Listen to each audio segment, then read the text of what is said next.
Strong relational skills are essential to win at work and succeed in life. Every business is a relationship business. We all want to do business with people we know and like. And strong relationships are essential to a strong life.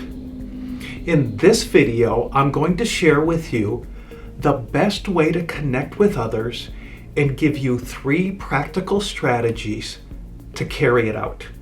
And at the end of the video, I'm going to give you the one thing you should never ever do when trying to build a strong connection with somebody. Let's get started. Hi, I'm Del Gilbert, and this is another Accelerating Excellence Insight. Here's a fact of life. All of us are self-centered. That isn't necessarily a bad thing, it's just a true thing. Think about a time when you were in a group picture. When somebody showed you the picture, who is the first person you looked for? You, of course.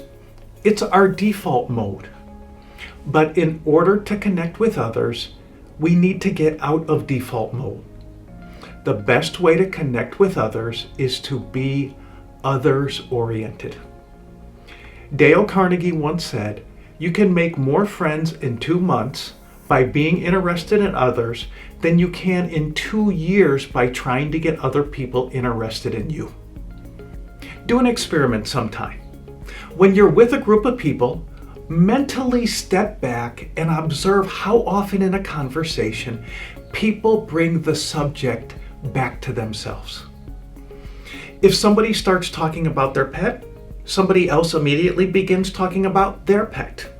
If somebody talks about their vacation, somebody else starts talking about their vacation, and then somebody else talks about how they haven't had a vacation in a long time. Margaret Miller once said, "Most conversations are simply monologues delivered in the presence of many witnesses." So how do you buck this trend? How do you get out of default mode and be uncommon?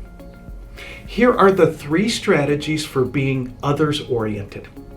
Strategy number 1 is simple and straightforward.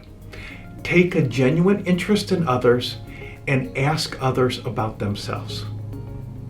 I once worked for a very popular and great CEO. When he happened to see you in the hall, he was always interested in you. He knew I was a diehard Chicago Cub fan and that my in-laws had a place on Nantucket. So when he would see me, he would say, "Hey Dal, how are the Cubs doing this year?" Or "Have you been to Nantucket lately?" It's been said some people walk into a room and signal, "Here I am," while others walk in a room and signal, "Ah, there you are." He was definitely a there you are kind of person. Try and be a there you are kind of person. Build rapport by asking others about themselves. Think of the Ford model, F-O-R-D.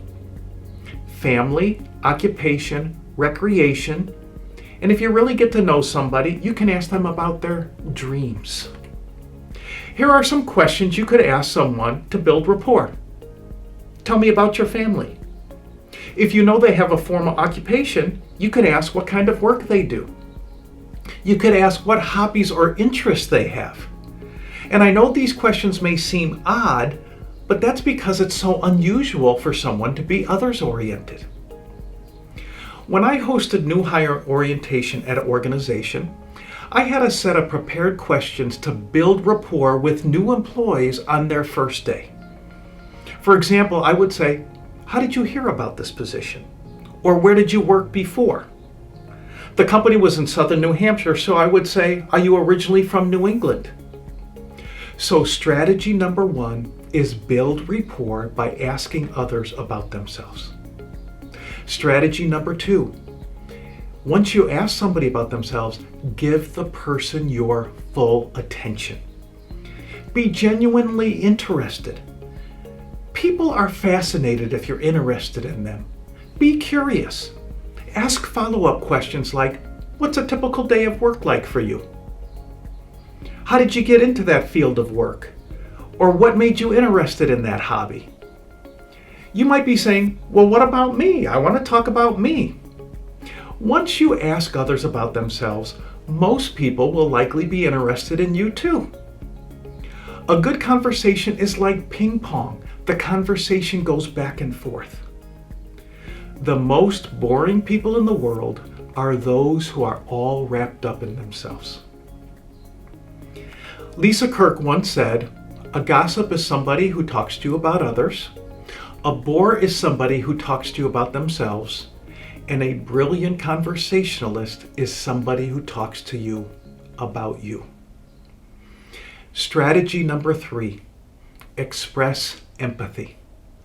Empathy is usually defined as putting yourself in the place of others. I remember going to a doctor's appointment with my wife years ago. She was experiencing severe pain. The nurse was taking her vital signs before the doctor came in. The nurse asked her what her pain level was on a scale of 1 to 10. My wife said, I'm really hurting. I think it's about an 8 or a 9. The next thing the nurse said was, okay, step on the scale and let's see what you weigh. No empathy at all. The point is this, when somebody expresses an emotion, acknowledge that emotion. If somebody is going through a difficult time personally, acknowledge that by saying something like, that must be hard, or I admire your courage. If a loved one is sick, let them know you'll be thinking of them or praying for them. And by the way, if you say you will pray for them, actually do it. Now, we usually think of empathy in negative terms, but empathy can be positive too. If somebody shares with you that they just got a promotion, say that you're happy for them. If somebody's about to go on a nice vacation, you can say something like, you must be so excited. I want to hear about it when you get back. So those are the 3 strategies to connect with others. First, take a genuine interest in others and ask others about themselves. 2, give the person your full attention. And 3, express empathy. Now for the warning. The one thing you should never ever do if you really want to connect with others. Avoid what I call one-upsmanship. What is one-upsmanship? It's making yourself look good at the expense of somebody else. And it's very insensitive. Let me give you an example. I was once part of a team that met monthly. At the beginning of one of our meetings, one member said, hey, everybody, I just want to let you know I won't be here next month. My wife and I are celebrating our 25th anniversary and we're going to Aruba. The next thing you know, someone said, I've been married 31 years. Then somebody else said, I've been married 37 years. Finally, somebody else said, I bet I got you all beat. I've been married 42 years. Really? I didn't know this was a contest. Now, what is the appropriate response to this guy? What is the relationally intelligent response to this guy celebrating his anniversary with his wife? How about this? Congratulations, that is so cool. I can't wait to hear about your trip. Now, I am not suggesting in any way, shape, or form that you show interest in others in a manipulative, self-serving kind of way. I've had too many interactions with salespeople who act like my best friend the first time they meet me just to get a sale, and it's a turnoff. But what I am talking about is being naturally curious and interested in others. It's a very unusual and admirable quality. People who consistently show an interest in others have a different way about them, a way that is endearing, a way that is magnetic.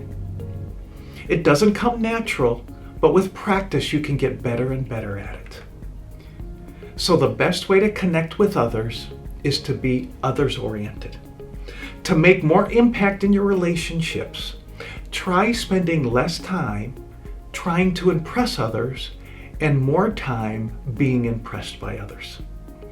I'm Del Gilbert, and this is another Accelerating Excellence Insight.